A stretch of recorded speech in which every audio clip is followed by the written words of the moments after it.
We are a week and a half into the NBA season, and we finally waited for a Lakers win to get our season started. This is the first episode of the Airball Diaries for this 2022-23 season, and we are recording this right after the Lakers win against the Nuggets, and Russell Westbrook going off, and then the Lakers celebrating with, I think that was water. I don't think that was champagne in the room. So, coming in live from the Lakers locker room. They gave us some of those Minnesota Timberwolves vibes from... Well, Pat Beverly, right? So he brought them all. Yeah. Well, the season is 1.5 weeks long, like I said. Lots of stuff happening across the league. The good teams are not doing as great as we thought they would. Some bad teams are really performing. Utah Jazz, San Antonio Spurs. I think they didn't get the memo. Lots to talk about. Let's get started. We'll start off with the good things first, and we'll start off with the good teams and teams that have been doing well. And we'll rush through this because I have a lot to talk about the bad teams. Let's start off with the best team of them all, the unbeaten team so far, the only unbeaten team so far, the Milwaukee Bucks. 5-0 so far. Giannis looking very much like a man on a mission after losing that, losing the series against the Celtics last season. This season, he seems like pissed off. He seems angry. He seems he wants to go and get the title again. You talk a lot about Mamba mentality. This is what I see in Giannis in the first few games. And Middleton has not yet played yet. It's just Giannis. Brook Lopez has been going off. He's been shooting threes. He's been getting 4 blocks, 5 blocks. And with a team fit, with like the Milwaukee Bucks, right? If Drew Holiday, Middleton, Brook Lopez, and Giannis, if 4 of these people are fit, I don't see how any team could beat them in a 7-game series. They could beat them one odd game here and there, but in a 7-game series, do you think they start off as... I mean, if you're looking at favorites, right? Are they the favorite and there's a big drop-off to the next best team? Yeah, the drop-off is what is quite alarming, because I think before we started the season, when we were discussing our favorite teams or teams that we think stand the best chance, there were maybe 3-4 teams that we looked at the squads and said, okay, these guys are strong. Like, the Clippers had depth, Philadelphia looked stacked, at least on paper, and Warriors, of course, defending champs, Bucks. These were like the obvious names, and then you could debate on the rest of them. How do Phoenix shape up? How do the others come in? Denver also, with all of their stars coming back. But then right now, at least, I mean, it's super early. 5-6 games is the max any team has played. But Bucks are clearly the best team in the league right now, based on the current evidence, and that's without Middleton. So, it's the drop that's alarming. It's not surprising that the Bucks are at the top, but it's just how much of a gap there seems to be between them and... Like, who are the next best teams? Even per the standings, there's the Cavs and the Celtics and the Suns and the Trailblazers and the Spurs. I don't know where these guys have come from, but they're all there in the conversation, and none of them are anywhere close to the Bucks. Nowhere close. So I agree. Runaway favorites for now. I think one big addition for the Bucks this season, it's easy to forget that Brook Lopez missed the entire regular season last year, right? Almost the entire regular season. His presence has made a big difference, because now you need to get through the Twin Towers, right? Giannis and Brook Lopez. How do you get past them? And Brook Lopez's defense was something that was that the Bucks missed last season, which is why they fell to the 3rd seed.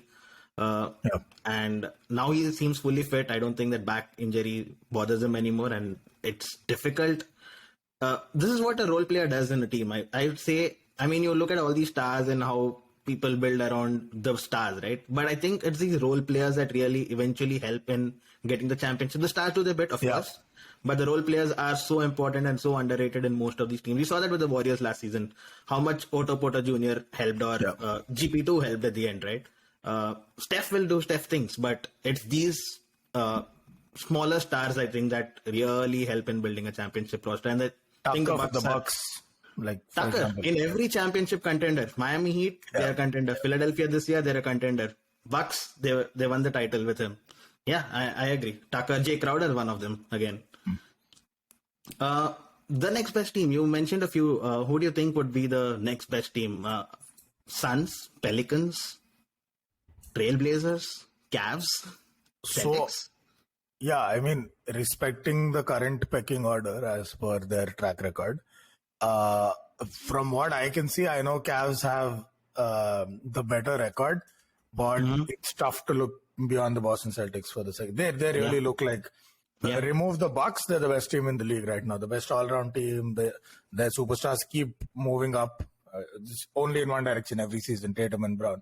And every time you think the logical thing to do is to break up this pair and probably retain Tatum. Brown comes back hard. Every time you think Brown's the man, is he silently the leader of this team? Tatum reminds you who he is, and it's just amazing how they prop each other up. But that for me is the most well-rounded, high-performance team after the Bucks in the league, the Celtics. Absolutely, I find it difficult to argue that. I know they lost a game against the Cavs somewhere in there, but I think over a long season, one or two loss here and there keeps happening. But Celtics for me as well. Are you surprised with the Suns' resurgence? I thought they would have a drop off this season after 2 good years, but they seem to be there again. No, I think their core is very strong and they've not really damaged or dented their core in any sense. Like the Lakers have completely given up on their championship winning squad. Warriors also made a few changes here and there at the lower end of their spectrum, but Suns by and large have retained most of the players that made them special. Sure, they've lost Crowder and stuff like that, but I mean, Ayton, they kind of sent a message last season and that message seems to have been decently well received. And overall, they've retained their core. So it's not surprising at all. I think what surprises me the most is, that's probably what we should talk about now. We should transition to the next bit, which is who among the Spurs and the Cavs has surprised you more? Because for me, Cavs have been a pleasant surprise. Spurs have been a stunner. I have no idea how they're winning or why. Jazz, I would say. I think Cavs, at least they built a good roster. They have Mobley and Jarrett Allen. And they added Donovan Mitchell, who's an all-star and a great player, right? I'm not surprised with the Cavs. They were good even last season. I'm surprised with the Jazz. I mean, I would have put money on Jazz having the worst season of all time after seeing that Victor Wembanyama game. I thought they would win like 10 games in the whole season, that too by luck. But they've already won 5 games? And Spurs have won 5 games? And I'm like, oh, wait, what's happening? Yeah. No, they're not just winning, they're averaging 117 a game. That's their wrong. Yeah, absolutely. I think what's gone wrong is I think the Spurs still have good players who like to win, like Jordan Clarkson. He's a fighter, right? He won't let go. Mike Conley is a good player. Markkanen is a good player. And now they got Colin Sexton, who's keen to prove himself. So they still have good players despite letting go of Gobert and Mitchell. And I think very soon you'll see them on the trading block. I don't think the Jazz front office wants to win anymore. You'll see. Where's Olenek? Hold on. Where's Olenek? Olenek is in Jazz as well. Yeah. Yes. The eternal fantasy dark horse. Yes. I think it's not very long before the Jazz start benching these players or just shipping them away to teams that want them. I don't think the Jazz are in it for the long haul. I don't think they want to win. I think they want to finish 15th in the West. No, but it's good because this in a way is a showcase for them to get a ton of value in return. True. There was speaking of the Jazz, maybe we should talk about this trade rumor of Russ Westbrook to the Jazz in exchange for, what was it, Conley, Bogdanovic. That was a rumor before the season began, right? Because Bogdan has gone now to Detroit. Is that the best deal you could get for Russ and the two first-round picks? Because it was Bogdanovic, it was Conley, and I think it was Clarkson. I think that was the third guy. Yeah. Clarkson's return to LA. Should they have gone for that deal, the Lakers? I don't know. I think the Lakers could get better than Conley. I think Conley is washed up now. He's just an assist machine, right? He doesn't score anymore. Bogdanovic is still a good value piece. You saw it even today in the game against the Warriors. He's great. Clarkson, I don't know, with the Lakers shooting so inefficiently, do you want to add Clarkson to that? He's still good. But very inefficient. He needs a lot of shots. You already have Lonnie Walker in your team, so you need Clarkson in addition to that. I don't know. I don't think that's the best deal the Lakers could get. I think the Lakers' best bet is to hold on and see till there is a star that is disgruntled, and that'll happen, right? You saw that with James Harden last season, where Philadelphia just held on to Ben Simmons and they waited, and finally they got James Harden. And I think that was the best deal they could have got for Ben Simmons. We'll talk about how that has worked out. Philadelphia. No, but Philadelphia were winning matches. The Lakers look like a total, absolute shipwreck. I think they just got to wait until someone's disgruntled. Like, I don't know. I thought Portland would be the team and Dame Lillard would be like, enough of this, I'm going. But they seem to be doing well. Yeah, they seem to be doing well. Chicago's not been too bad either. I mean, Zach LaVine's been playing well. DeRozan's playing well. So I don't know where that star is going to come, but I'm sure if you wait it out, I think that's the best bet for Lakers. You don't want to just throw away those 2 picks, right? It's value. It's 27-29. Yeah. It's far away. You don't know how bad the Lakers would be then, and that could eventually turn out to be the top pick. So I think it's best. Or the ones that crush you. So, those letting those picks go. Yeah. With the Bulls, I think they still have they still have a losing record. But with Yeah. the Bulls, I believe the bigger thing is somewhere I think they're beginning to figure out how to integrate Vucevic into their Yeah, offense. he's been awesome this season so far. Because last season was all DeRozan doing his thing and others supporting wherever they could. Lavine, it was disjointed, but they kind of came together as a team anyhow. It wasn't very cohesive. This season they seem to have more of a plan. It seems like Vucevic is more of a conscious part of their offense. Yeah. Then there's very little reason for anyone to be disgruntled. So I think directionally, I wouldn't expect Lavine to be available anytime soon. And it's probably a season too late for DeRozan. They should have absolutely done that deal last season where it was on the table. DeRozan, Lowry, and Buddy Hield. Had they not gone for the Russ Westbrook trade. Would it take long for, say, LaMelo Ball to be disgruntled? He's not played yet. I mean, he should come to the court first. I don't know. Man. I think it'll be really tough for somebody like a LaMelo to go because it is a city and a franchise that didn't really treat his brother incredibly well. Sure, LaMelo's a better player, but that's something that will factor in his mind. If he goes there, is he like a Magic Johnson type figure and he's guaranteed long term? Franchise will be built around him. I don't think he's that caliber of a player yet. At least we've not seen that consistently. Like even at the level that Trae Young has proven himself, has LaMelo done it? No, it's still going to take a little bit more time. Not even at the level of Ja Morant. So then, would he want to risk going to that franchise where he knows he can get tossed out at any point, or stay in Charlotte where he knows there's a guaranteed team build that's going to happen around him? I don't know. I don't know about LaMelo. And no, I think the disgruntled superstar thing will happen at the other end of the spectrum in terms of age. I don't think they're going to get lucky with a young superstar. I think it's somebody more in that Harden Lillard mold where time's ticking, clock's running out on a championship shot, and that's where they probably have their best chance. Agreed. And I'm looking at the teams here, and let's look at the teams that there's a potential disgruntled star, right? The top teams, definitely not. So I'm including Milwaukee, Boston, Cleveland, Atlanta, even because they got DeJounte now. Toronto, Siakam. I think they're doing well. I don't think Siakam or someone would be available. That's over. Washington, do you want Porzingis? I don't think so. Charlotte, we spoke about them. Philadelphia, is James Harden going to be disgruntled again? No way, man. Miami. Kyle Lowry. They don't have anyone other than Bam. Who do they have that they can I don't think they would want to give that away.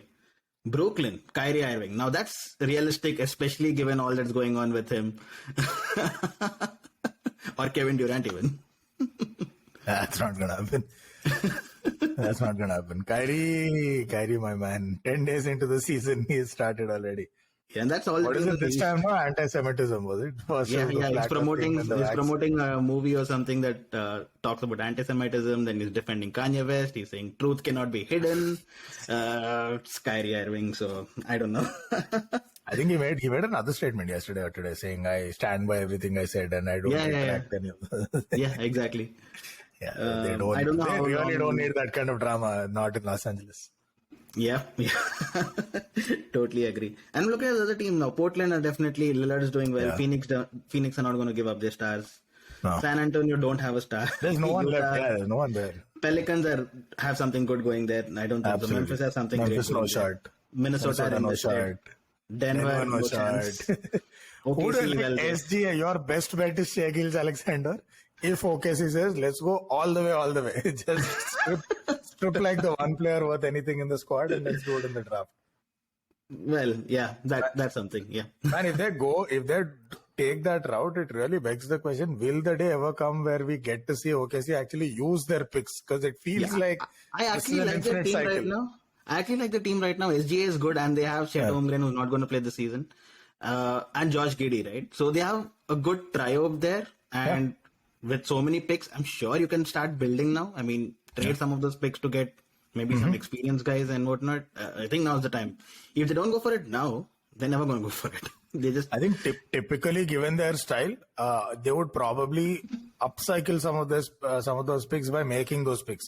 I think their preference has always been build up a player and then get disproportionate value for him, like they did with a whole host of players. They took in players for a short spurt.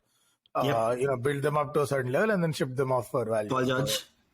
Chris Paul, Paul George, Russell Westbrook even. Yeah. Russell Westbrook was there since forever. But I think CP3 was probably their best example because the NBA world thought if CP3 has proven this, that he can take this bunch to the playoffs and make some big guys sweat, Yep. imagine what he can do in, say, a Phoenix, which was eventually Kind of a rebirth for him as well, right? Yeah, Everyone has yeah, let him off and whatnot. Yeah. Okay. so probably they'll do that. Yeah, so things not looking too bright for the Lakers there. We spoke about the teams that have been doing well. I think it's time that we speak about the teams that have not been doing so well. And this is the section that I'm more interested in because they're fun teams, right? Which of these teams worries you the most if you are a fan, okay? And I'll give you options. Brooklyn Nets, Philadelphia 76ers, who've been having weird vibes out there. Lakers, of course. Yeah. Miami Heat, who have gone under the radar because Sixers and Nets have been sucking so bad and are in the news. But Heat have gone under the radar and they've been bad. Yeah. Timberwolves, who've lost 3 games and they lost badly. Yeah. And one more team I'll add to that is the Warriors. Would you be worried? Which of these teams would worry you the most if you were a fan? Okay, so not so much the Warriors. They're literally the defending champions. So your assumption is going to be they'll figure it out. They'll come back. They'll figure it out. Maybe they've lost a bit of that hunger. They need to find that back. So would not be too worried about the Warriors. Would not be too worried about Miami Heat. Because what were the expectations anyway? It wasn't like anyone looked at the squad and said, okay, this is it, man. This year they're going to light it up. This is the team that went to the conference finals last year and to the NBA finals a couple of years ago. So I think they've been defying logic with overachievement for far too long. At some point, twice in 3 years. It's going to catch up. Right from the bubble season. So I don't think, again, Miami Heat every year, it's not like in any of those years people actually expected anything. Yeah. Every year they were written off. Every year they came back from behind, including like at the halfway point, they were pretty much dead and then they bounced back and caught fire in the second half of the blah, blah, blah. So Miami, not really. It's more of an expectations thing. How far are they from expectations? I expected pretty much nothing from them. So I'm not really heartbroken, I think. The shockers are the big One second. Before you start, one more team I want to add to this, the Clippers. I was going to say, why aren't the Los Angeles Clippers, up at the top? Because they started with, like we said again, right before the start of the season, what are the 4 squads that we said are stacked? Warriors, defending champs, of course. Milwaukee, the ones before that, of course. The next Celtics. 2 names were actually Celtics, sure, but Clippers. So I actually picked Clippers, and I said Philadelphia, and I said if these guys are fit on paper, these are the most stacked, in-depth squads. Even more than the Celtics on paper. Yep. Celtics actually make it happen on the court because they've been playing together for a while. That's a whole different story. So the Clippers are stacked. Okay, so the biggest shockers, Nets more so than the Clippers. Yeah. Because with the Clippers, I always thought they'll start slow, they'll find their feet, they'll build up because they have too many things to figure out. Paul George coming back after a bit of a hiatus. Kawhi coming back after a huge hiatus. Kawhi has gone back again. He's not played like in last 3 games. Yeah, and then John Wall, who the hell remembers when he last played a consistent run of games, right? Here and there for Houston, Washington, whatever. So that I knew would take time. Brooklyn is stunning. Their fall is stunning because they look absolutely clueless. It's not that they're losing and you're like, just got unlucky there. Nope. They've just been losing matches straight up. Them and Philadelphia. Philadelphia, if I had to give you one answer, it's Brooklyn. Because with Philadelphia, again, I really don't expect anything better from this team. It's just a circus. Every year it's something or the other. It's Ben Simmons and his issues one season. It's Embiid feuding with somebody on Instagram and forgetting about his actual game one season. Embiid's playing like an MVP. Nobody else is playing basketball. It's always one thing or the other with the Sixers. So for me, if I had to pick one name, most shocking fall, Brooklyn, where it looks clueless. With the Clippers, I know exactly why they're not performing. I'm not surprised that they've had it right this early in the season. The hope is they'll figure it out at some point. Otherwise, well, it's the same old Clippers. Everyone's injured. Nobody cares. With the Nets, it's like, what is your excuse? I have to agree because KD and Kyrie have been averaging like around 70 points per game together, right? But nobody else. There's nobody else. Ben Simmons is scared to shoot the ball right now. You saw the game the other day where he got the steal of Luka Doncic. Yeah, he got the steal of Luka Doncic. Great play. He should have gone and dunked it at the other end, but he got the ball and he's looking for where do I pass it like. He's looking to the perimeter. He's in the paint. He's looking at the perimeter. Yep. And Kevin Durant was smart enough to just grab the ball from his hand and go dunk it. But KD and Kyrie are averaging 70 points. They've been great, but defensively they look sad. Ben Simmons has not been himself. Like at least defensively, I expect him to be at a higher level. Probably he'll get there. He hasn't played in a long time. Royce O'Neal hasn't looked like Royce O'Neal. I thought he was a good defender, but he hasn't been looking like that. And there's nobody else. Claxton's pretty much a it. big Yeah, man. that's it.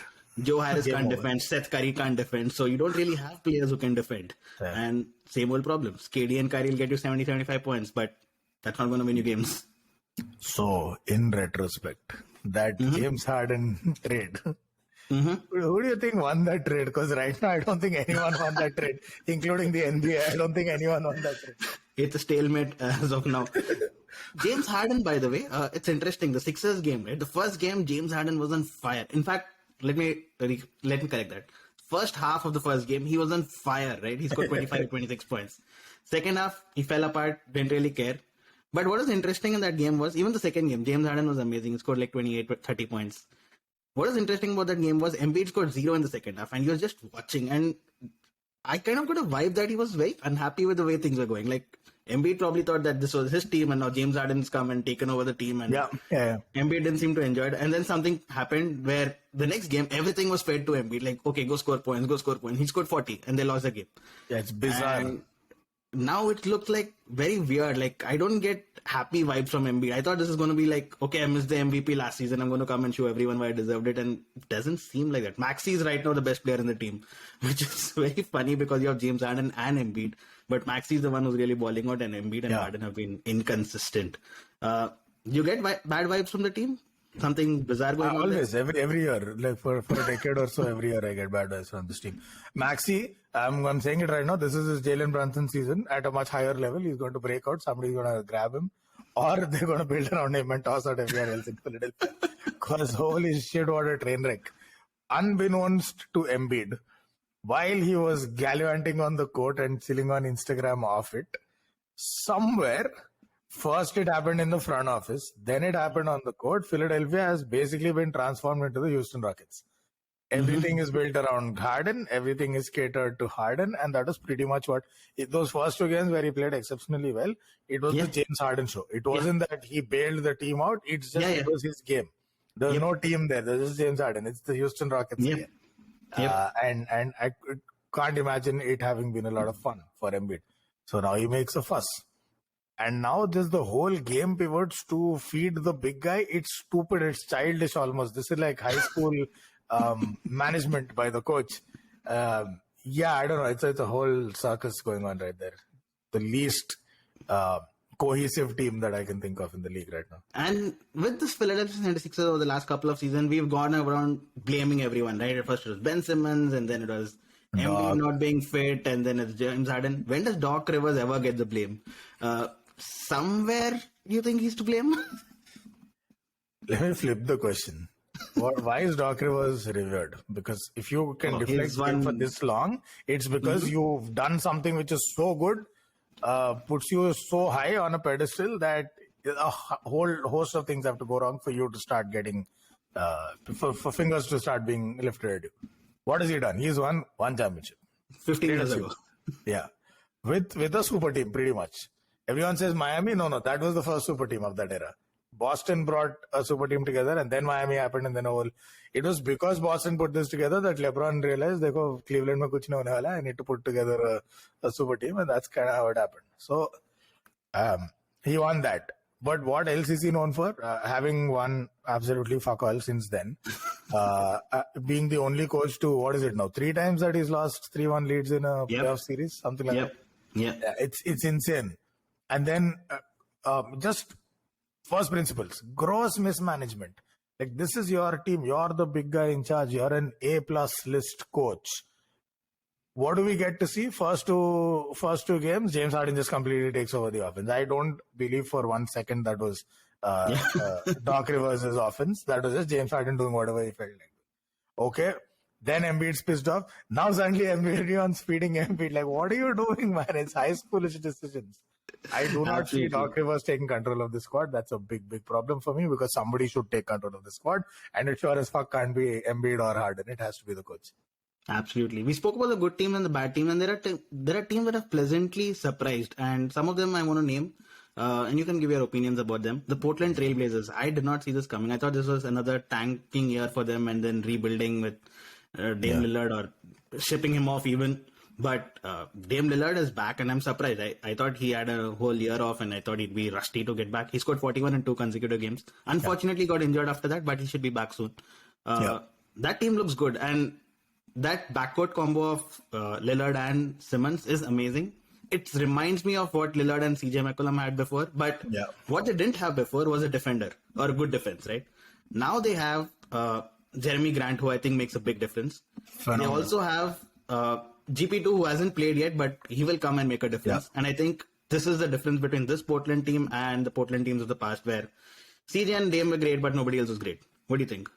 Yeah, I mean, if Knock is your best defender, you don't really have a lot going on. He's not bad, but not quite there. Nowhere at the caliber of Jeremy Grant, for example, who I thought was such a smart pickup for the Blazers. Adds a little bit of offense, whole lot of defense, just brilliant pickup for them. Simons continues to impress. I think his growth has been another really bright spot for them. Because, I mean, think about it. They've transitioned from, they've gone past Powell. They've moved on. No sweat. They've moved McCollum out of their squad. Still seem to be doing okay. And somehow they've moved up a notch. Which means they made the right team decision. May not be the best decision in terms of pure personnel. Which is the best way to build, right? So I'm very surprised by how quickly they got it together. Which then proves that it looks like that break did a whole world of good for Dame Lillard. Because this is the same old Dame. Same old Dame, one-man army. He's going to shoot his way to victory every match and probably run short of fuel in the playoffs. But having said that, it's tremendous that I'm even saying playoffs in the same sentence as Portland, given where they've been for the last season or so. True. I 100% agree. The other team that have been pleasantly surprising for me is I wouldn't say too much of a surprise, but very pleased to see is... No. New Orleans Pelicans. We knew that this Pelicans team was built to do well with Brandon Ingram and Zion Williamson. And Zion Williamson has come back and he's looked sharp. He doesn't look unfit or anything. He's been dunking on players. I know he missed a few games because he fell badly. But he's back, and then he just demolished the Clippers today, which I really enjoy watching. He's one of the fun players to watch. I mean, he's must-watch TV right now. Do you think the Pelicans are... Clippers, man. Do you think the Pelicans are secret contender where nobody is really following them to be a contender, but they have the team built for it? And they're very deep, by the way. They do. No, they have the team, for sure. But my pushback is the same as it was for Grizzlies last season, as it was for the Nuggets the season before that. I'll see it and then I'll believe it. I have not really seen teams like this get very far in the playoffs. It's a big deal for them to make it to the playoffs. I think that's the first key milestone. It's a very young squad. They've got years of building to do. And a painful reminder to the Lakers, they've still got some picks. So they're not done yet. They can still create some value here. And given how the Lakers are playing, they'll probably get Wembanyama next season. So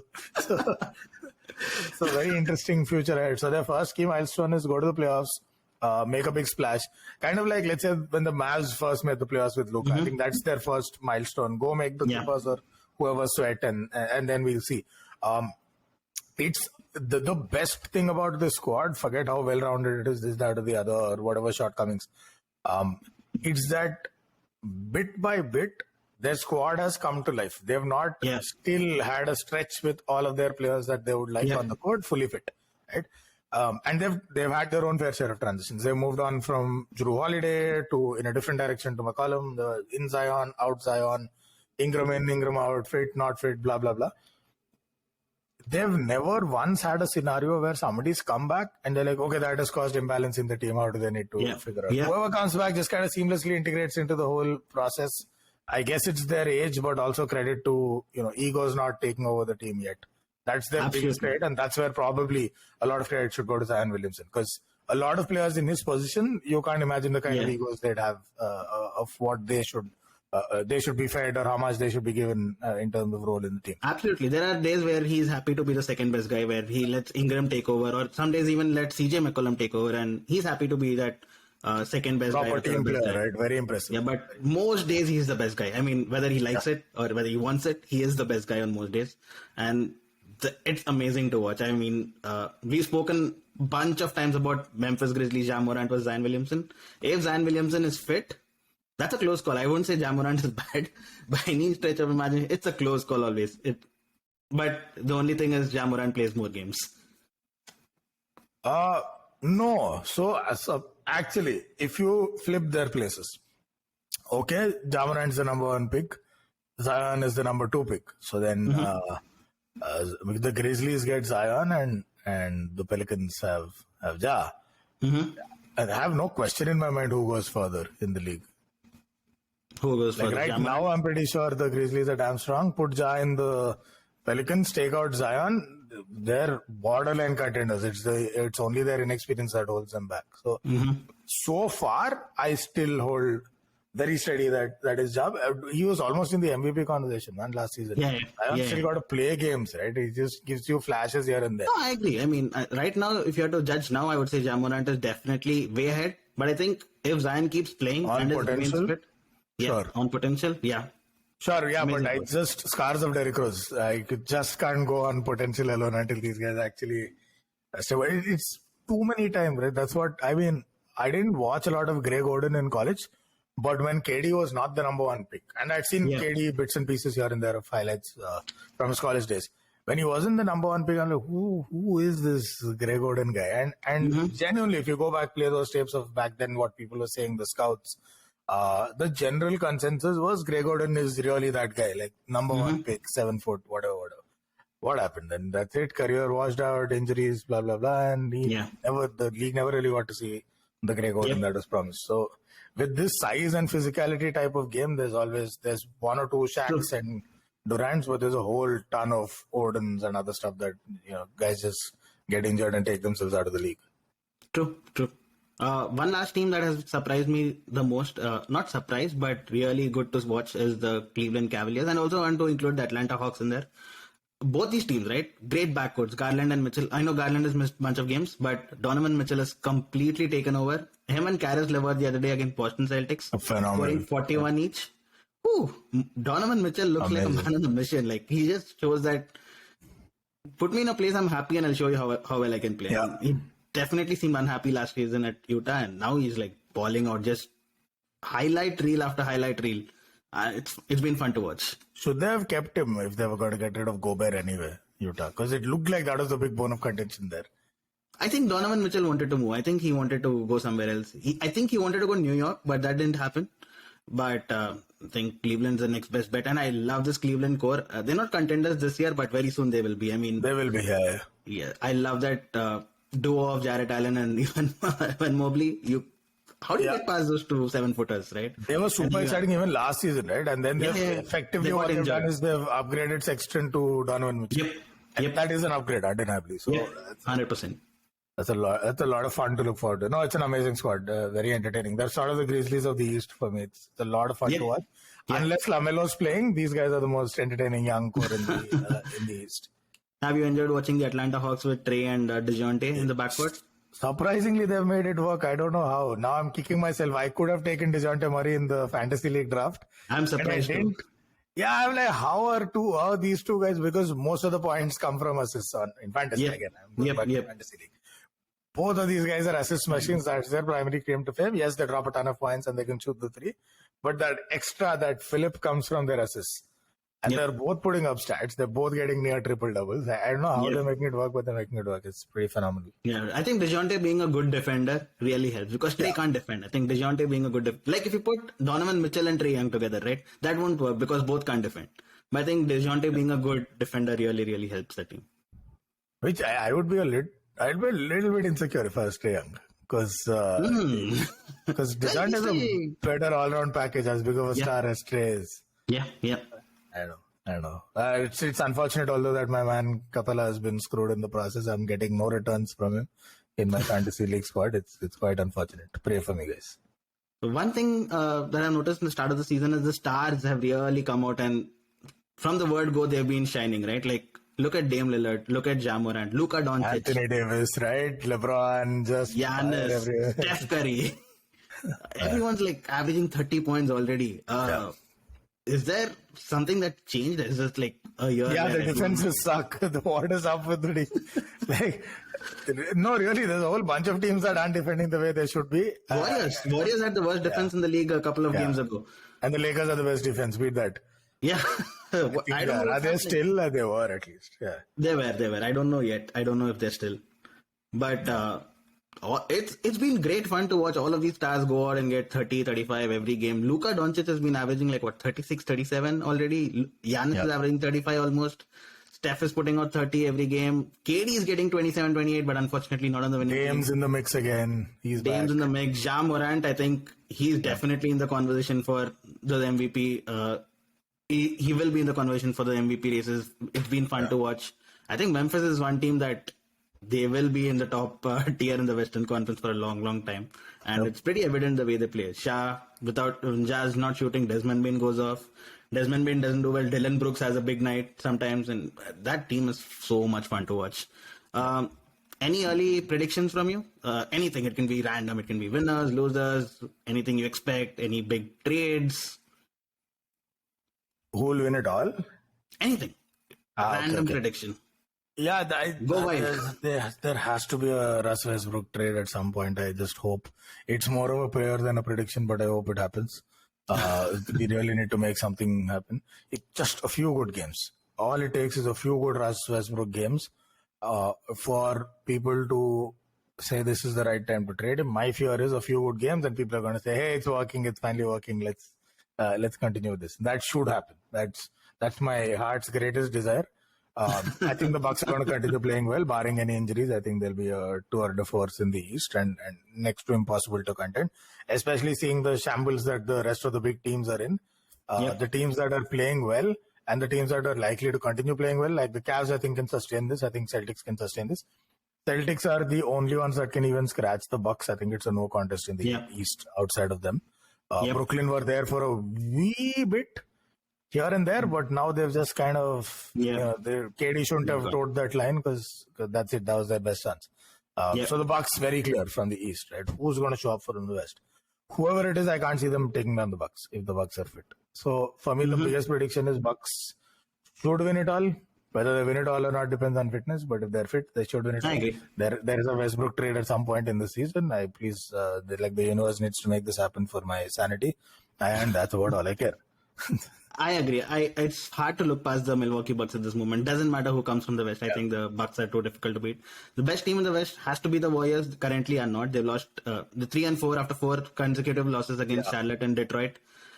A little bit of worry there, but I'm sure they'll figure it out. But they need to figure out the defense soon. I mean, their starting unit is great. The second unit really needs figuring out because the defense is horrible when it comes to James Wiseman and Jordan Poole over there. So that needs figuring out pretty quickly. Do you think they have a disengaged Draymond Green? Do you think that's why? No. Because whenever he's on point. No. I think Draymond Green has been fantastic to start the season. Klay Thompson has been disappointing, but I won't expect...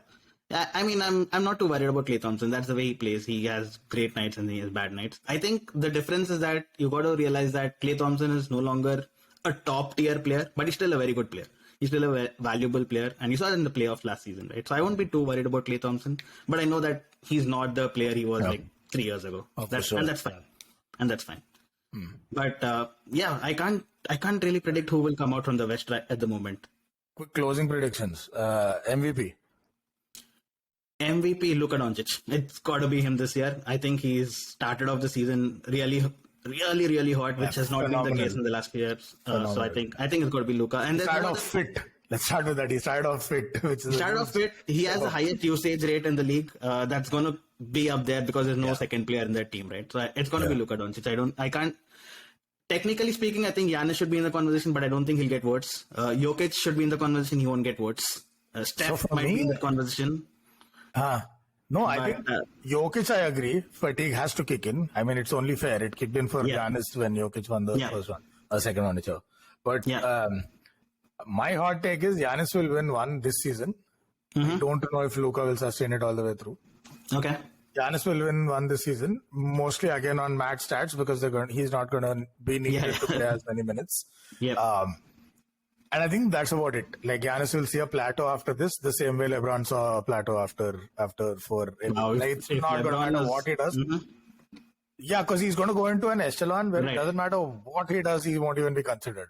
Right. Because that's like base expectation. However spectacular, that's base. I think Giannis will elevate to that this season. Okay, that's fair. I mean, I would love to see Giannis win another MVP and the title, of course. That will just put him in that top 10, 15 ever, maybe. Where he That's probably gonna be belongs. He belongs. Yeah, of course. I think the only thing that's missing Okay. right now is the number of titles, right? Just one. So, few more and he'll get there. But I think my pick is Luka still. All right. Been a fun first episode. Lots of stuff we got to talk about. I'll catch you soon. All right, man. Just take care. Bye. Bye.